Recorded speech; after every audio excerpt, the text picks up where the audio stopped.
I moved into my dream home a little over a year ago. It was perfect, tucked away in a quiet neighborhood, with a stretch of land that bordered an HOA community. The area was peaceful, and everything seemed ideal for me and my family. When I first saw the house, I never thought I would run into any issues. It was secluded enough that I didn't have to worry about much interference from the outside world. Little did I know, my biggest problem would come from the HOA and one neighbor in particular who was about to make my life a living nightmare. You see, there was a narrow strip of land that ran along my property, connecting to a street within the HOA. It wasn't a paved road, but it was wide enough to resemble one. I initially thought it was just an old access point or something left over from the previous owners, but I never thought it would cause such trouble. Slowly, I started noticing tire tracks on this little stretch of land, and over time, I realized that people were using it as a shortcut to get to the neighborhood. Cars started driving across my property almost every day. It was happening so often that I couldn't ignore it anymore. It was a regular thing now. People would turn onto my land without any care in the world. At first, I thought maybe I was overreacting, but when I caught a car tearing up part of my yard one morning, that was the breaking point. I could see the tire marks, and the damage to my yard was significant. I called up the HOA, hoping they would help me out. I mean, this was a clear case of trespassing, right? But when I explained the situation, they told me something I didn't expect. Apparently, because this strip of land wasn't officially part of their jurisdiction, there was nothing they could do about it. I was left shocked. How could this be happening, and why wasn't anyone taking responsibility? That's when I realized I couldn't rely on the HOA to solve this. If I wanted to fix this problem, I would have to do it myself. I started researching property laws and quickly learned that I had every right to put up a fence. The more I read, the more confident I became that I could stop these people from driving across my property. So, I made a decision: I was going to block that road. I hired a contractor, and within a few days, a sturdy gate was put up, along with no trespassing signs. I was ready for the next step. I wasn't going to let anyone disrespect my property anymore. I had already waited too long for someone to take action, and now I was going to take control of the situation. It wasn't long after the gate was installed that I got my first visitor. One Saturday, as I was enjoying a quiet morning, I saw a car parked in front of my gate. The driver was honking loudly, and it didn't take long to realize this wasn't just some random person. As I walked outside to see what was going on, I saw her, Karen. She was standing outside her car, glaring at me, already fuming with anger. She didn't waste any time. As soon as I stepped onto my porch, she marched straight toward me, looking as if I had personally ruined her day. "Are you the one who put up this gate?" she demanded. "Open it right now. I'm already late." She was practically shouting at me, her face red with frustration. I stood there, trying to process the situation. I wasn't the confrontational type, but there was something about her that made me realize this wasn't going to be easy. I had to stand my ground. She wasn't just an angry driver, she was someone who clearly felt entitled to use my property as her personal shortcut. When I calmly explained to her that this was my private property and that I didn't want anyone driving through it, she didn't back down. Instead, she grew even angrier. "You can't just block this road. I'm on the HOA board, and we've been using this access for years. You have no right to stop us," she snapped, her voice growing louder. It was at that moment that I realized exactly what I was dealing with. Karen wasn't just any neighbor, she was a member of the HOA board. That gave her a sense of power, and it was clear she thought she could do whatever she wanted. I had read enough about HOA conflicts to know what she was trying to do. Some HOA members act like they have authority over everything in their community, even when it comes to private property. But I wasn't going to let her intimidate me. I stood firm, telling her that this wasn't a public road, it was my property, and I had every right to block it off. But Karen wasn't hearing any of it. She kept demanding that I open the gate, threatening that the HOA would come after me for this. It felt like I was in a standoff with someone who thought she could run the neighborhood. The more she shouted, the more ridiculous her demands sounded. Then, out of nowhere, she pulled out her phone and called the police. I couldn't believe it. She was calling the cops over a fence I had every right to put up. But I wasn't worried. I knew I had done everything legally. I had the property map, the contracts, and all the paperwork in order. The police would understand the situation and back me up. Little did I know, this was only the beginning of the drama that was about to unfold. The police arrived shortly after Karen made her call, and I couldn't help but feel a little relieved. This wasn't the first time I had dealt with an HOA dispute, and I knew my rights. I had everything in order, my property was mine to protect, and no one could just drive through it like they owned it. The officer who approached me was polite but seemed a bit confused. He looked at the gate and then at me. "We got a call about someone blocking a road," he said, pointing to the fence I had put up. "Is this a public road?" I quickly responded, "No, officer.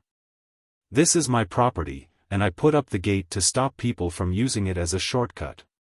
The person who called you, Karen, was trespassing on private property. She was trying to use it like a public road." I showed him the property map I had gotten from the township, pointing out where the boundaries were.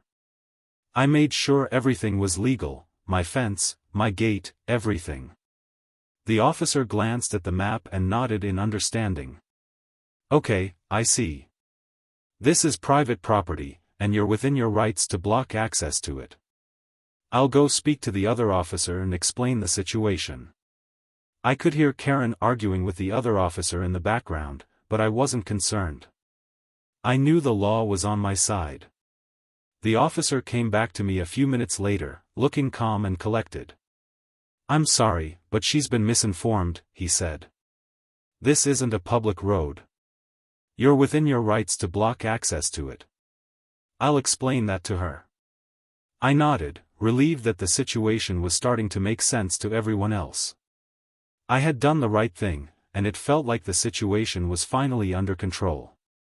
As the officers walked away to speak to Karen, I heard her voice rise again, shouting about how the HOA would come after me and how I'd regret my actions. It was hard to take her seriously anymore. The more she protested, the more ridiculous she sounded. When the officers finished speaking with her, Karen came storming back toward me. She was absolutely furious, her face a bright shade of red.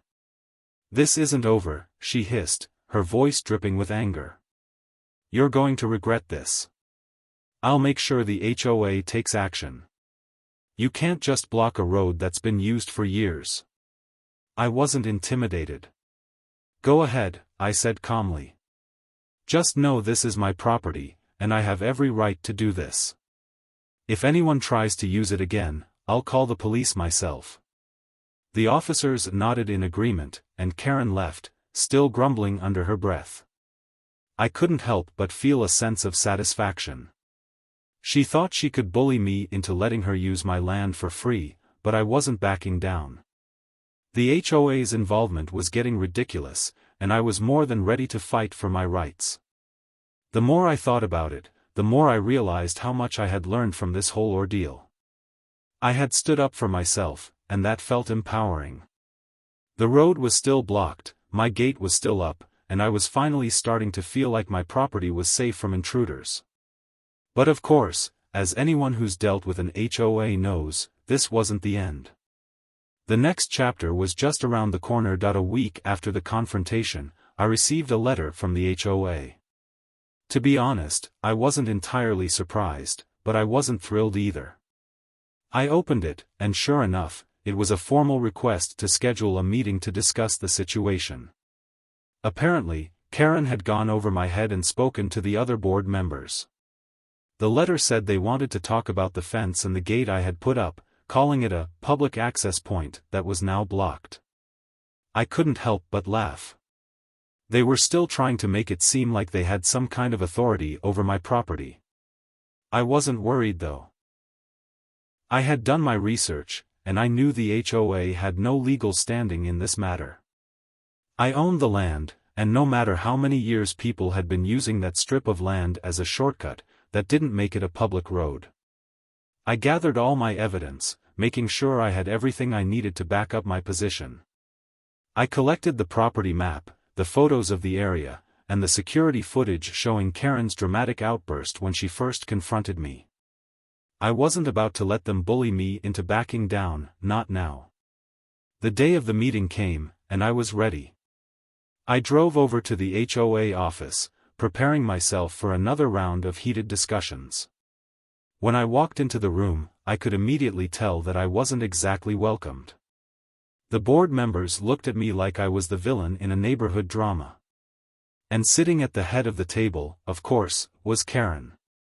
She looked smug, arms crossed, as if she had already won. But I wasn't intimidated. I had the facts on my side, and I wasn't going to let them push me around. The meeting began with the board president introducing the issue. He briefly explained how my fence had blocked access to the road, and how several neighbors had raised concerns about the inconvenience this caused. Karen immediately jumped in, adding her 2 cents.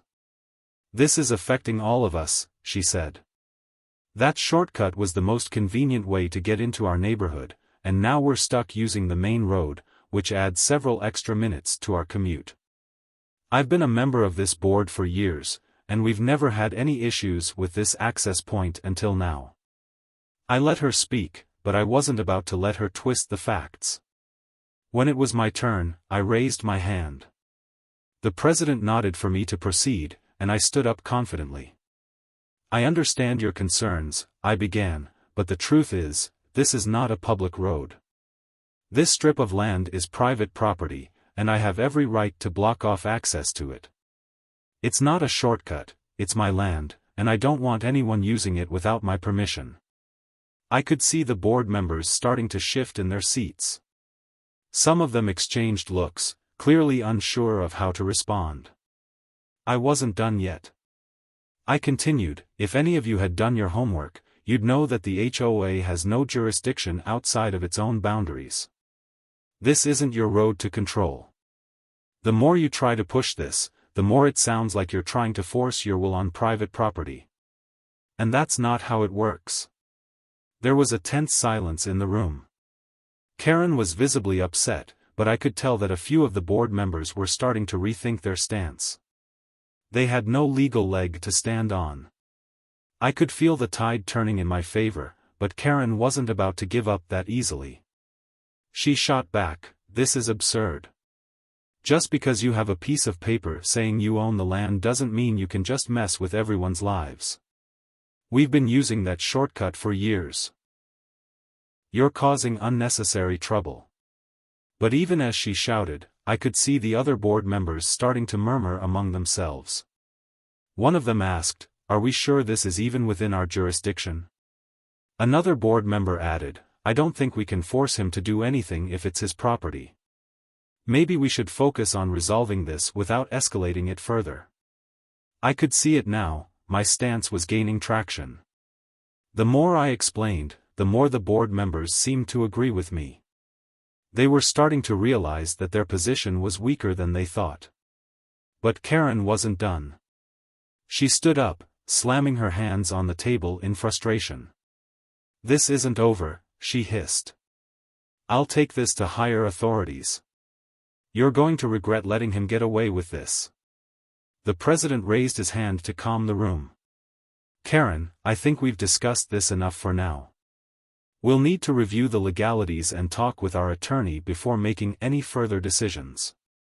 But for now, it seems we don't have much choice but to respect the property owner's rights." It was a small victory, but it felt big. Karen's threats seemed less powerful now, and I knew that the HOA was starting to back down. They might not have completely given up, but it was clear they were realizing they had no legal grounds to push me any further. I had won this round. The following weeks were relatively quiet, but I knew the fight wasn't entirely over. The HOA had agreed to review the situation, but Karen wasn't one to let go so easily. Sure enough, I received more letters from the HOA. Each one was more aggressive than the last, insisting that I needed to restore public access to the road and remove the gate or risk further legal action. But by now, I wasn't worried. I had already done my homework, and I knew they were bluffing. The more they pushed, the more confident I became. They had no power here.